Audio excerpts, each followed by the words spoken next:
over dinner, a friend of mine told me about wikis. Immediately, I was thinking our traffic would spike. And when the traffic spiked, more and more people got on board and, it increased the rate of article production. Wow.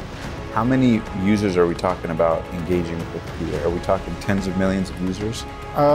Monthly page views, I don't know, I think it's hundreds of millions. It was hard for me to believe that we had just hit upon something that just naturally would have that kind of growth curve.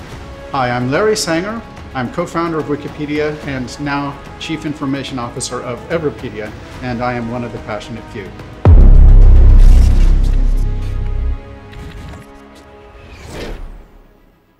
Hey guys, welcome to this episode of The Passionate Few. It's your host, Omar here, and in today's interview, we get to sit down with Larry Sanger. He's the co-founder of Wikipedia, who not only took his passion for knowledge and translated it to tech, but also created the concept of a wiki and applied it to the website that me and you use today that is used by hundreds of millions of people every month. And to date, we are talking billions upon billions of users. So with no further ado, hope you guys sit back, relax, and enjoy this powerful interview with the co-founder of Wikipedia himself, Larry Sanger, as he gets into it. And also, if you'd want to start your own show and maybe you've been thinking about how to build your brand and collaborate with your dream guests and influencers and really grow your audience and also reach way more people with your brand or business, don't forget that you can apply in the description below to work one-on-one with me in my consulting program. So with no further ado, thank you for being one of the passionate few and enjoy this interview. So my first question about Wikipedia is, were you indeed the co-founder? I know you told me programmer. I believe you even named it Wikipedia because originally it was called Nupedia. Can you talk a little bit about your involvement in the creation of Wikipedia and how all that came about? Sure, briefly. Basically, I had been in different philosophy because I was trained as a philosopher. I have my PhD in philosophy. So I was in different philosophy discussion groups online in the mid-1990s with various people, but among them was Jimmy Wales. So we knew each other. So you met Jimmy Wales, the co-founder of Wikipedia, on a forum online? Yes, that's right. And again, from the mid-1990s. I think we actually met face-to-face in I think it was 1996. He had the notion that, what the world needs is a free encyclopedia that everybody could contribute to. I was sort of pitching this idea for a website to my friends and acquaintances, and he was on the list, and he said, "Don't work on that. Come and build this encyclopedia." We were calling it Nupedia. Why Nupedia?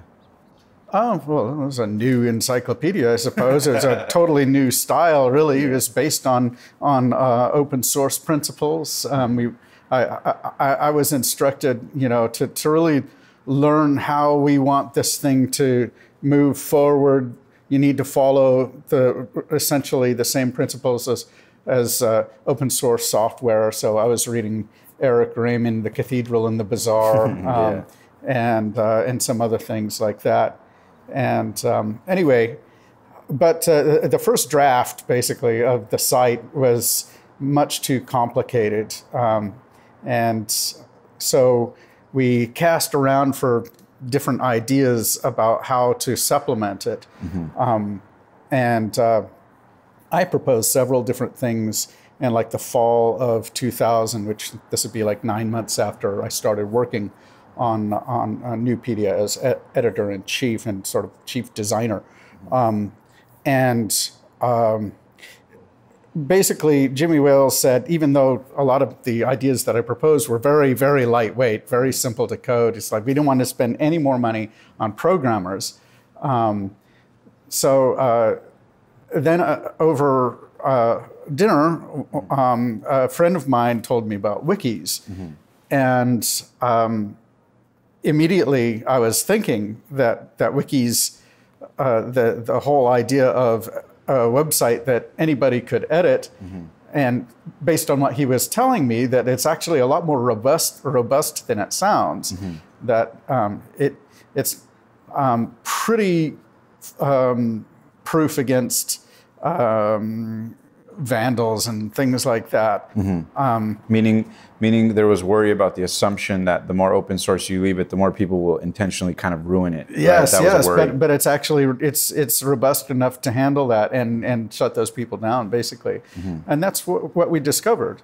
So does that mean that most people have the good nature to contribute good information, or rather, I should say, enough people? Now, there's a lot more people who want to improve the encyclopedia than to destroy it, and the tools are in place for them to basically revert the damaging edits made by other people. It's fascinating. So for the average person listening who might not know what a wiki is, what is a wiki at its most basic form? What's the simplest way to describe a wiki? A wiki is basically a website that has pages with an edit button that'll, if you press it, anybody in some variants, just the people who have the rights in the system can press it and then see the text, the content of the page, and edit it right there.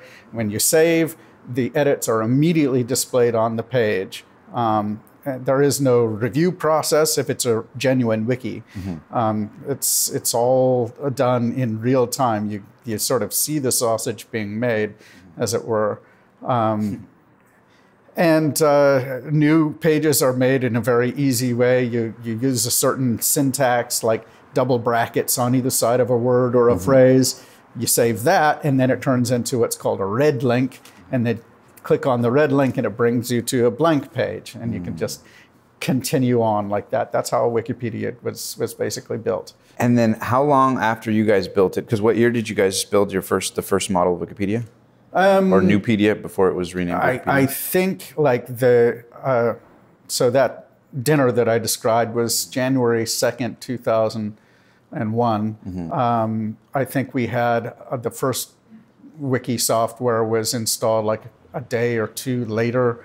I started working on it, and I think we announced a Newpedia wiki on January 10th. But then the Newpedia editors were all up in arms. Yeah. They and Jimmy Wales was skeptical in the beginning as well. It's like, so I basically proposed, well, let's just start a new website, and I named it, and so you named it Wikipedia. Yeah, and then we launched it on January 15th. Wow. And then when did you notice the explosive growth of it? Was it gradual? I mean, how long did it take from January 15th, 2001, you said? Yeah. How long did it take from that point until you realized, holy cow, this is really, this is really blowing up? Well, we were very pleased with how much engagement there was from the Newpedia participants, because we had a mailing list of like 2,000 people that we had collected from Newpedia. When did Newpedia start? What year did that About start? a year before that. Gotcha. Yeah, January is when we first started planning it, and then just used email for a few months. Anyway, let's see. So what was the question again? The question was basically from January 15th when you launched Wikipedia. Right. At what point did you say, holy cow, this Wikipedia thing is really blowing up? We were very pleased with the number of articles, especially compared to the number that had been made for Newpedia. People were really champing at the bit to actually get going. But I would say it was a few months, probably April or so, when we noticed that there was this virtuous cycle that was happening with Google, because at the time Google wasn't nearly as sophisticated as it is today, and they had what was called the Google bot, the spider, hit our site once a month basically, and what would happen is that we would notice it spidering the site, and then sometime later that information would appear on Google, and our traffic would spike. And when the traffic spiked, more and more people got on board and made more, increased the rate of article production, and it just kept going up and up. And naturally, you would expect based on what I'm describing is multiplicative growth, right? Absolutely. And so, because most people now are very familiar with the fact that when you type something into Google, boom, first thing that comes up is the Wikipedia link. It was hard for me to believe that we had just like hit upon something that just naturally would have that kind of growth curve. Right. But I noticed the curve within a few months, and it's like, whoa. And there were a lot of people who said this can't last, and I kind of believed them. But I always thought maybe this will work. Can you talk a little bit about what your newest venture is with Everipedia? What is it? How did it come about? And what's sort of the vision of what you guys have going forward? There's a lot of big questions. I guess Everipedia is the Encyclopedia of Everything. We are now the largest encyclopedia in the English language. That's the case because we have borrowed the 5 million articles in the English language Wikipedia. Yes. That's possible because Wikipedia is published under an open content license, which permits that. And then we've added another 1 million articles. Quite a few of them are written in-house, but there's a very, very active, vibrant, and growing community of volunteers as well. I came on board. I've been talking to the guys practically since they began. They've been trying to get me on board. But I actually joined them in September, actually. And we settled on a title of Chief Information Officer for me. And what I am doing with the company is basically planning, I should say helping to plan the policies for the blockchain network. The big news is that Everipedia, and therefore by extension the English Wikipedia, is moving on to the blockchain, which is actually pretty huge news. Absolutely. And we're also going to be, yesterday actually met with the CEO. We met with the CEO of a major encyclopedia, and we've talked to 2 other reference publishers, and they're all very interested in talking and figuring out how they can all join the same blockchain. Wow. So for the average person that might not know what that means to have, what you guys are creating at Everipedia on blockchain, what does that mean to the average user? Well, to the average user, I guess what it means, if you go to the Everipedia website, the website will, for most of this year, probably not look any different. But as soon as we are on the blockchain, then contributions that you make to Everipedia and to other encyclopedias that draw on and contribute to the blockchain. So it won't just be us, it's decentralized. That's an important feature of the blockchain. We're creating a protocol that others can use. So it's kind of like peer-to-peer, but there's some important differences. Anyway, if you go to the Everipedia website and you contribute, then you will earn what is called IQ, which is the tokens. In fact, you can do that right now. It's just that IQ right now is just a point system, basically, that tracks how much work you've done in the system. And so that is going to be tied then to basically tokens. So there's more to it than that, though, because because we will be inviting many different publishers, reference publishers, and just individuals to contribute to this resource, there will naturally be multiple articles on any given topic. And therefore, we're going to have a system where you can compare the different articles. And something that I'm plumping for is a rating system for the articles. Now, think about this. There has never been any rating system for encyclopedia articles or just knowledge production. So at least not that I know of. There's ways to, there are metrics to quantify academic papers, for example, like number of citations, for example, but no ratings. Isn't that strange? We rate videos, right? We rate podcasts, we rate books, we rate all kinds of stuff. Why not knowledge, right? And then if we have information about the people that they volunteer who are doing the rating, we could track who is an expert on a topic, who other people endorse as experts, what their affiliations are, and then stuff about like their identity, right? You know, black, white, male, female, American, Mexican, whatever it might be. All kinds of different ways to slice and dice the rating data and then see basically how much consensus there is on knowledge. And it might turn out that, you know, certain communities are really underserved, and we didn't know that because we weren't measuring their opinions about the quality of information. That's really interesting. So basically what you're talking about is a social gauge on knowledge. Yeah. So that's just my idea. That's only one small part of the whole idea of bringing the encyclopedia to the blockchain. But the whole idea is really we are creating a neutral platform that lots of different publishers can use, and which enables people who are contributing to it to earn both a right to have a say in the governance of the network, because it's decentralized. We don't own it. We don't control it. It'll be controlled and owned by the participants.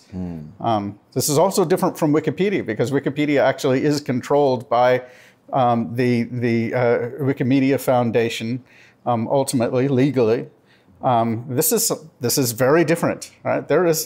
We will have a nonprofit, but that nonprofit won't actually control the proceedings. Now, Wikipedia does have some, I don't want to get into the weeds here. Wikipedia is committed to having like the management of the assets by the Wikimedia Foundation separate from just the activities of the volunteers, which are supposed to reign supreme when it comes to the content. But it's still just one community. That's really my point. Yeah. Right. What we want to do is have a protocol which is open to everyone, and this is going to enable the entire world to compete with Wikipedia. So, what did it feel like for you personally to feel like you conceived the idea for wikis, thought it would work, and that it ends up being the top result on Google every time someone types in, you know, a particular thing? What did that feel like? Was it like personally fulfilling at that time, or you know?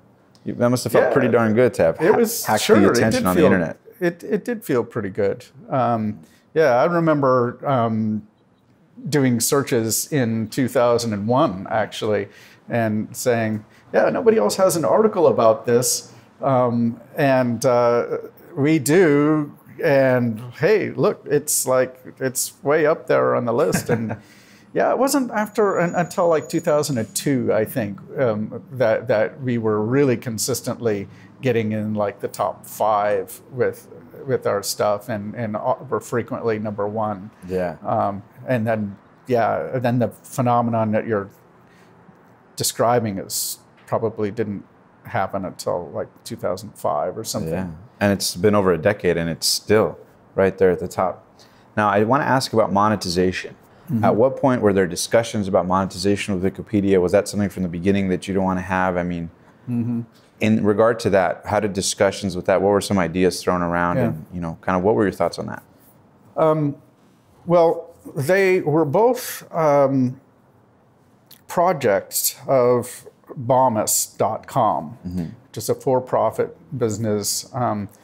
You know, people who are older than a certain age will remember web rings, right? So it was a web ring directory of the internet, and it was reasonably popular at the time, making decent money, and we just had extra that we could invest in these projects. Nupedia was going to be for-profit. Wikipedia, for the first year and a bit, also was announced to be for-profit. It was Wikipedia.com, not .org in the beginning.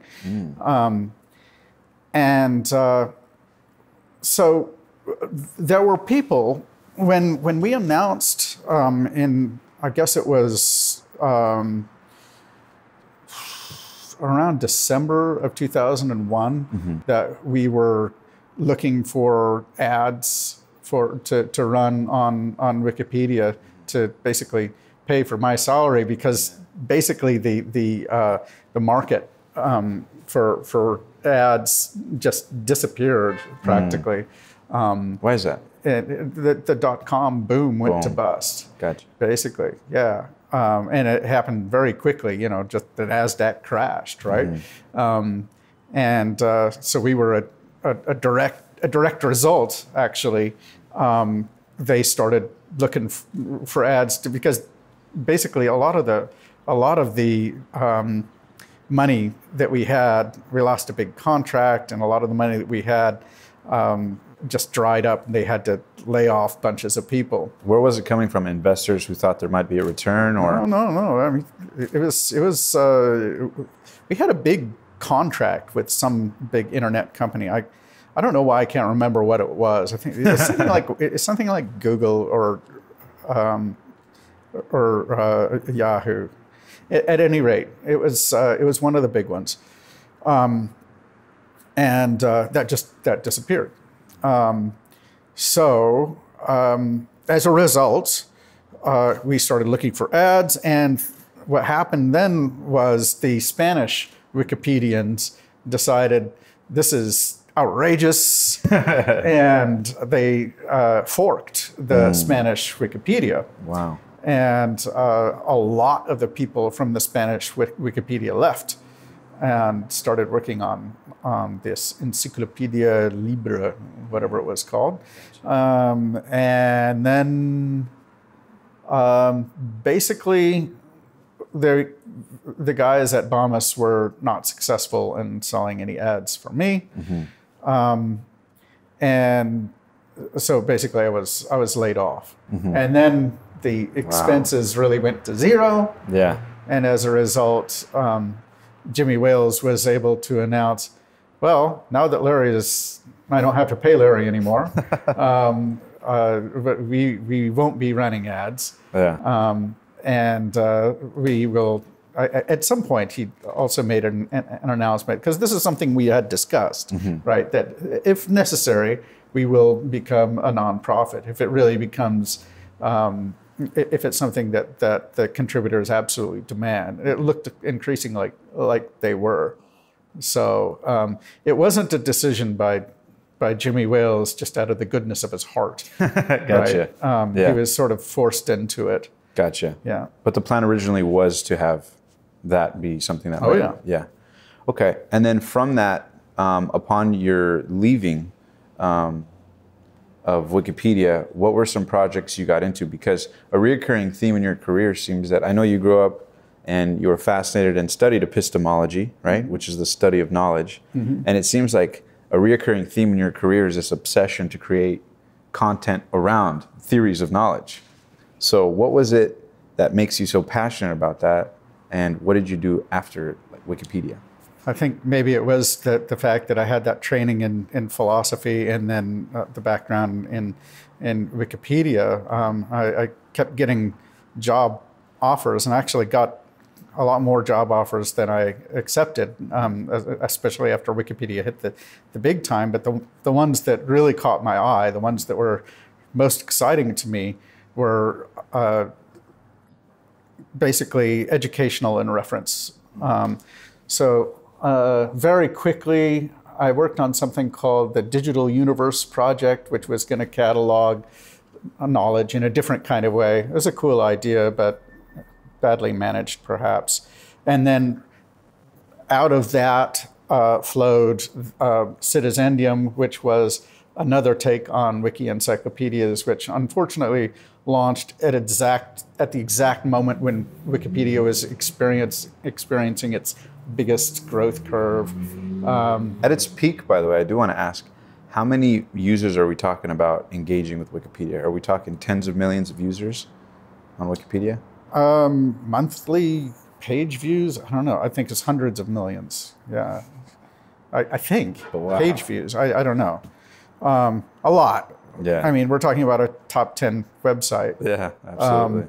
But all of these projects that I took, my wife and I did not really want to move to the coasts. I did once. I went to Santa Cruz for that digital universe job. But then after that, I went back to where I went to grad school in Columbus, Ohio, and have worked there from there ever since for a variety of different companies. Okay, another one was Watch, Know, Learn. So if you go to Google and search educational videos, we're, I think, the #1 result. Should say we. I'm not really associated with it anymore. Even the guy who funded it doesn't own it anymore, unfortunately. And that was very useful to teachers. I'm proud of that. Really needs an overhaul. And then at the same time, I was like teaching my youngest son, my first son, I should say, to read when he was very young. And I showed this video of like a 2-year-old reading very well to the benefactor of Watch, Know, Learn. And he said, "Wow, you should like digitize your method and make sort of a free your baby can read." So I did, and it's called Reading Bear, readingbear.org. It was like very, very difficult and time consuming. And it like covers like 1,200 words, and there's like videos and sentences. It's very innovative, actually, and it also is one of the top results for learning to read. You know what fascinates me is your consistent like hunger for that. What is it that makes you so passionate about knowledge and the studying of it? I mean, what is it that truly makes you so passionate about the study of knowledge? Well, I guess there's two different questions here. One is a question about the value of knowledge, generally speaking, and I can get into that, and that's a very interesting topic to me. And then there's the question, what is it about me that makes me so interested in that? And just to talk about the latter, it's, I'm kind of an intellectual person, and, I have all of my degrees are in philosophy, for example. You must have driven your parents crazy, debating things and intellectualizing I think I did things. Kind of annoy them sometimes, and friends with when I was a teenager, especially. No, I mean the thing that it's what I can do, right? And I just noticed with the effect that I had. Actually, not just with Wikipedia, but earlier in the 1990s, I started various mailing lists in which I organized a lot of people, and they were fascinating discussions, right? I think we learned a lot. I learned more from those mailing lists, perhaps, than I did from some graduate seminars, And the potential of the internet, because it connects people so easily and makes it possible to publish so easily.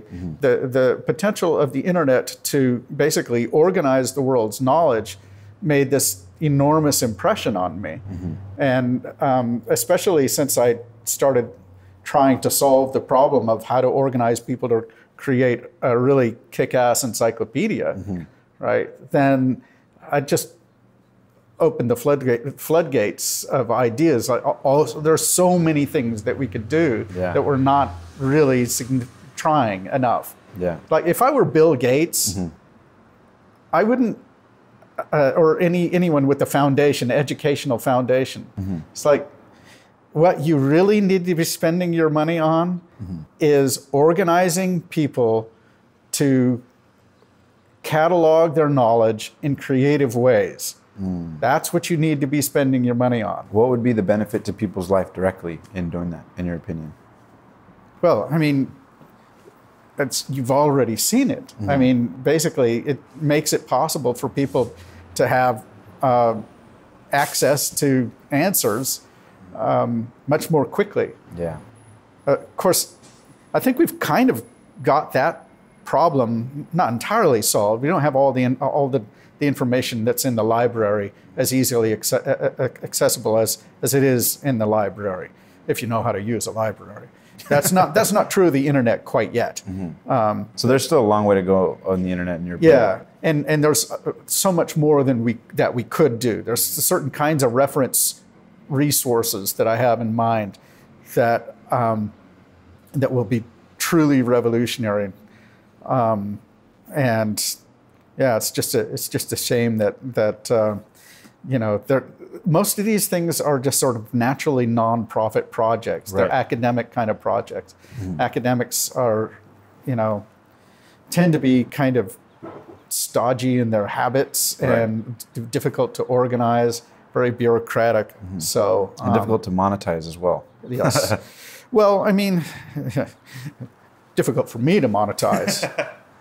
When it comes to knowledge, because I know you're super passionate about it, what is it about knowledge that fascinates you so much about it? Feel free to geek out. Yeah. Well, and feel free to speak from the childhood Larry teenager who didn't have anybody to reach out to. What is it that makes you so fascinated with knowledge?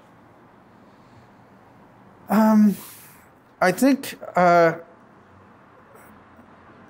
so. One of the topics that I think and read a fair bit about is anti-intellectualism. I think that I just can't understand why people lose their curiosity.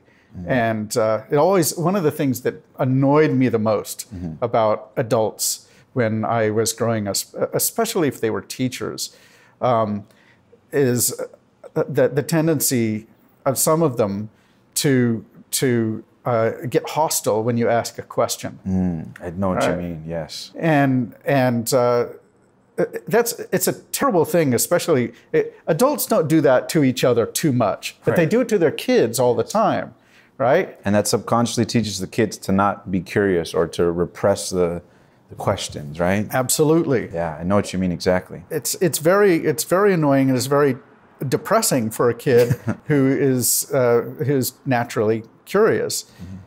Especially a young Larry Sanger. Well, all kinds of kids, right? I'm not special in this regard. I've sort of fancied myself a system builder, a philosophical system builder. In fact, I've recently gotten a little bit into philosophy lately and started a mailing list about system building and basic issues in philosophy. We're actually discussing metaphysics actually right now.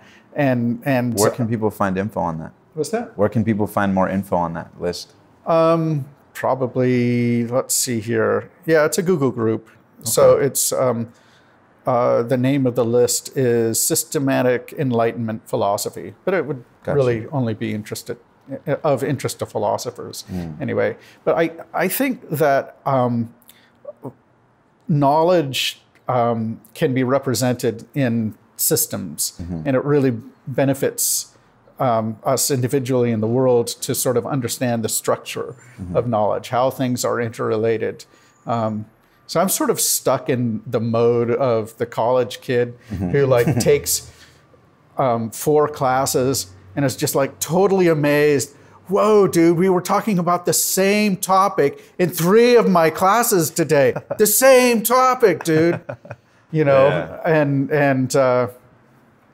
because everything impacts everything. You know, you think you're just talking about logic, and then you're talking about knowledge, and then you're talking about political philosophy.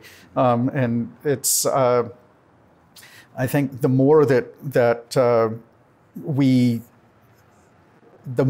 we understand the world, the better choices we will make, basically. And understanding the world and understanding ourselves and our concepts,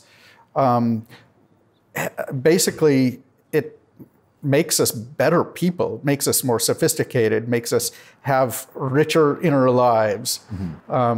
It gives more meaning to a lot of things. there's more wealth in knowledge, I think, than there is in actual cold hard cash. Wow, I love that. And there's so this is why there are so many brilliant people who sacrifice to get a job as a college professor and are paid a pittance, when if they were to take the same mental skills and try just as hard to make money, they would be millionaires. Now let me ask you this, because it sounds to me like you're saying trust more the curiosity than necessarily focus on the money. How important do you think it is for people to pursue their passion, to explore it, to intellectualize it? How important do you think that is? Well, I think it's important to be practical. I'm not going to say that I don't want to just sort of dogmatically repeat what people say, always follow your passion or whatever. Like, I'm not going to try to start philosophizing full time. I'm not independently wealthy. I'm the poorest founder of a top 10 website, I'm sure, by far. So you got to pay the bills. But I do think that the important thing in life actually is staying true to yourself, keeping it real, as they say, understanding what is actually going on in your life and being honest with yourself. So many people are completely dishonest with themselves. So yes, follow your passion and understand what your passions are and so forth. That's going to keep you happy. You have to have meaning in your life, but just do that in a way that's consistent with your being able to survive, and stay happy in the world. So. Now, as we go into Everipedia, right, as Chief Information Officer, what are some of the things that you guys are aiming to do, or what are some of the things that attracted you to it? Because there's been a tremendous amount of buzz about Everipedia, and I know that there was recently, I believe, a $30 million investment that came in. So there's a lot of people fascinated by it. What is it about Everipedia that you think so many people are beginning to resonate with? Well, you asked two different questions. One is why I got into it, and the other is why people are resonating with it. And I have no idea if those things, the reasons are the same. Let's begin with why I'm excited about it. So a couple of years ago, around the time that I started first talking to the Everipedia crew, I had a notion which solves, I think, would solve a problem with Wikipedia, a problem I've had for a long time, which is that it basically drives away a lot of the best potential contributors to an encyclopedia. It doesn't give them the opportunity that they really need to contribute to the world's knowledge. What if we were to create an aggregator of all of the encyclopedic content online, first of all, and then rate all of those articles?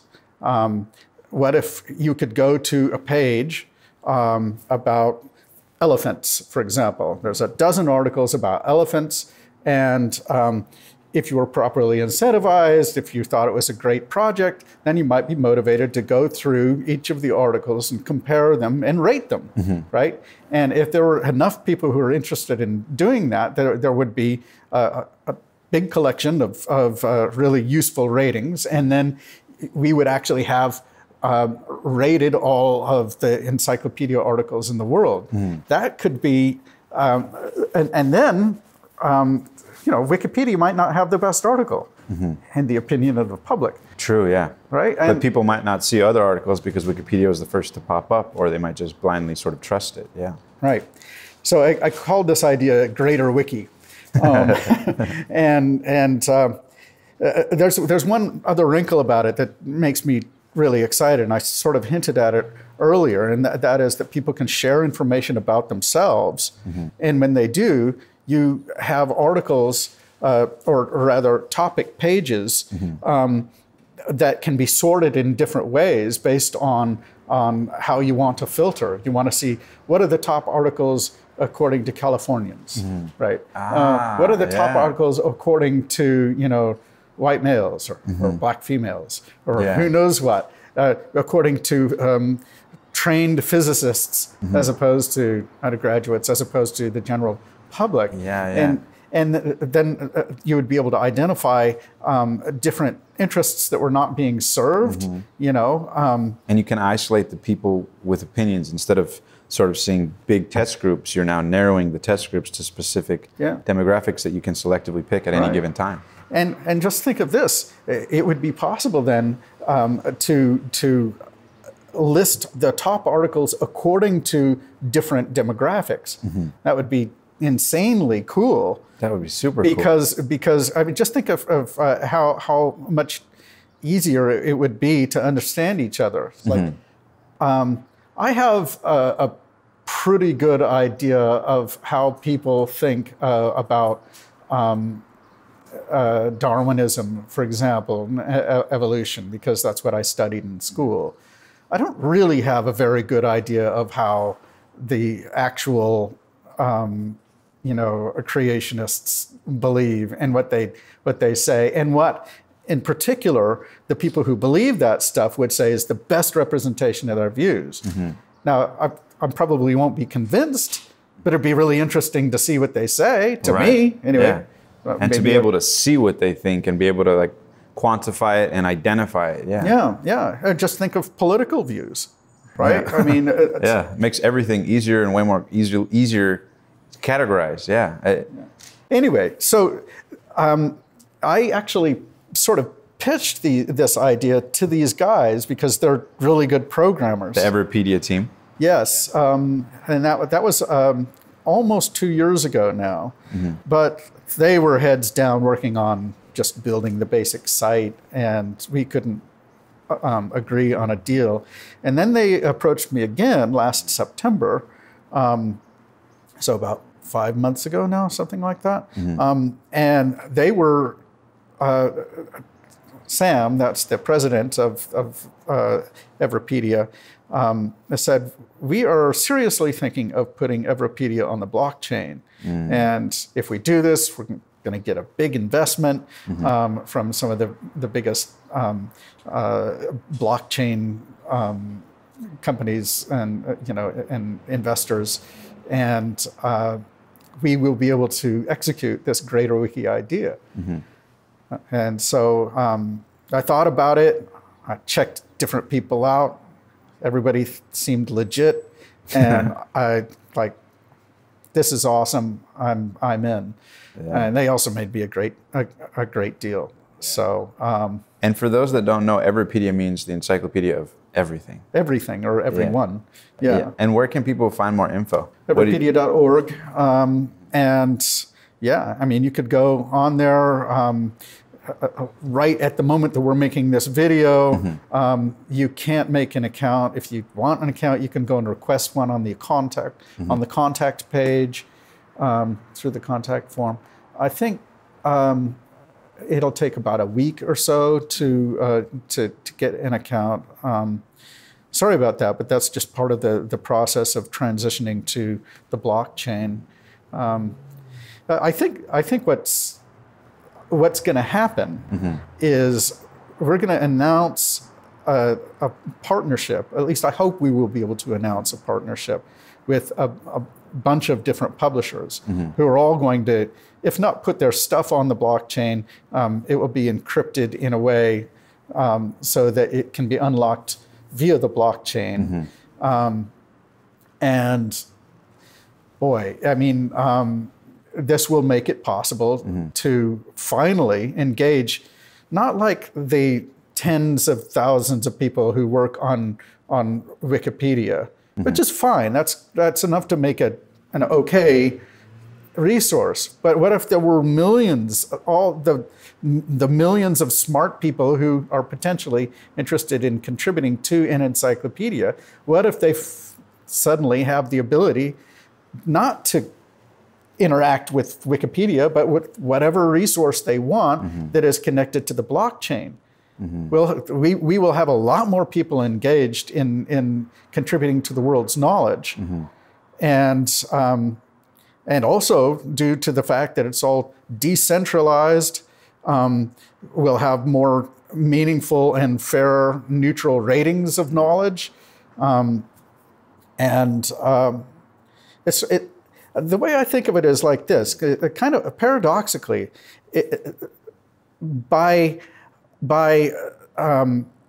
decentralizing the way that knowledge is gathered, which is essentially what a blockchain permits. How would that be? And I apologize for interjecting, but I'm thinking for somebody listening, how would it be different from the unregulated internet versus blockchain? You see what I'm saying? Well, there's two different things.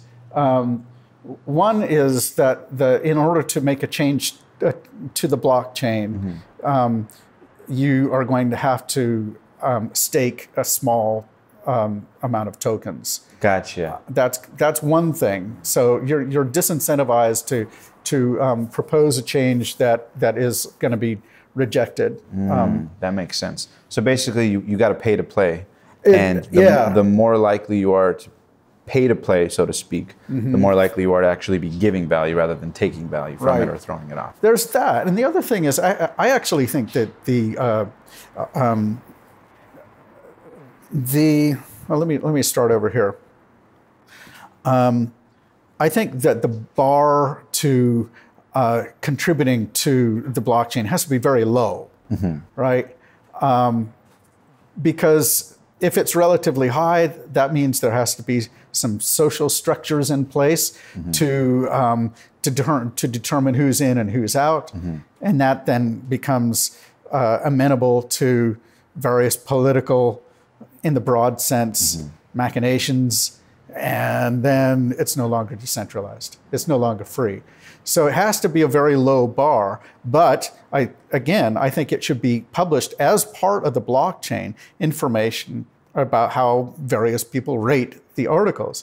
And then the different people who build apps, like Everipedia to begin with, but others eventually, hopefully, will as well build apps, they can slice and dice the data however they want. If they want to show, the best articles according to the establishment, according to Democrats, according to Republicans, according to whatever, a better Conservapedia. Conservapedia sucks, but it isn't because it's conservative necessarily. It's because it's so ideological and it doesn't really show conservatism in a good light. Well, what if you actually had a selection of articles from all different points of view, and you just let the portion of the population that calls themselves conservatives identify the best articles, right? And then, of course, that's true of every other political point of view and party and ethnicity and so forth. And then the opportunities that stem from that are just so powerful, not just in terms of human knowledge, but in terms of there's so much more you could do with it once you have that knowledge. It just creates a perfect lineup. And this is my final question. What is the best case scenario vision for Everipedia? Best case scenario. The best case scenario is that, first of all, the model that I just described to you works and works really well. And then it's applied to other kinds of content. Imagine sit-down interviews as a category of content, right? I would love that. Right? Absolutely. So, I mean, an encyclopedia article is just one category of content. There's probably hundreds of really interesting categories of content, maybe thousands, right? And you can imagine a project similar to what I've described, right? And then what are you looking for? Like, I've been learning programming for the past 18 months or so, and I would really, really love to have a fair, open, neutral rating of different courses, like video courses for learning Ruby on Rails, for example. But that doesn't exist. Right. This would provide a platform. So imagine then that would exist. It would replace Google. It'd be better than Google. So at least when it comes to locating content, which is actually most of what people use Google for. Yeah. As long as it's in a particular category of content that can be identified, right? Then identify, if you can define the kind of content that you're interested in, that you're looking for, then you can organize a project of the sort that I've described, right? And so, you know, there's a lot of variables and a lot of ifs, a lot of things that can go wrong as in any enterprise. Right. And we're really happy to have a big investment from the people behind Block One, EOS. Means that people are believing in it. What's that? It means that people are really believing in it. And it's interesting because as soon as I heard the idea, I was blown away. I was like, that right there is the key to all knowledge on the internet, basically. Yeah. If you're able to do all the work and categorize it. Yeah. And the other thing is, you know, people complain all the time about how cryptocurrencies are based on nothing, right? Well, we're not talking about nothing now. We're actually talking about content. We're talking about knowledge. You know, people talk about knowledge being something that is of interest in itself only to professors, and that you know, you don't pursue knowledge for its own sake unless you're in academia, and that's like a poor man's game or whatever. But actually what we're talking about doing now is basing a currency on knowledge. Oh man, fascinating. So in conclusion, we always play a game with every guest, and it's called First Things First. Okay. So the game's simple. I'm gonna list off a word or phrase. So I'm gonna list off 10 individually words or phrases, and then you tell me the first word or phrase that comes to mind. Oh boy. Does that make sense? Yeah. Are you a trained psychologist? No. Okay. The first word, the only rule is that you can't repeat yourself twice. Oh. Does that make sense? Okay. Number 1, the internet. Enormous. Knowledge. Fantastic. Wikipedia. Outmoded. Everipedia. The next wave. The future of knowledge. Unknown. Teamwork. Essential. Your past. Worth studying. Your future. Also unknown. Passion. Essential to getting anything done. And then the last one, you ready? Mm-hmm. Philosophy. One of the most important and underrated things in the world. Wow. Well, it was a pleasure having you on the show, Larry. And I'm glad we got to talk about one of the most important things in the world to you. That might actually end up being one of the most important things to the world, to everybody, which is the organization of knowledge. Thanks for being on the show today, Larry. Sure. Real pleasure. If you guys enjoyed that video, make sure to hit that subscribe button right now, because every week we bring you the very best in personal development content from some of the greatest minds on the planet. So be sure to hit that subscribe button, and also be sure to subscribe on iTunes for all the new content we have on the go. Make sure to check out the description below. You can apply for our one-on-one 90-day strategy session program to work exclusively with me one-on-one to help you get to that next level. Thank you for being one of the passionate few.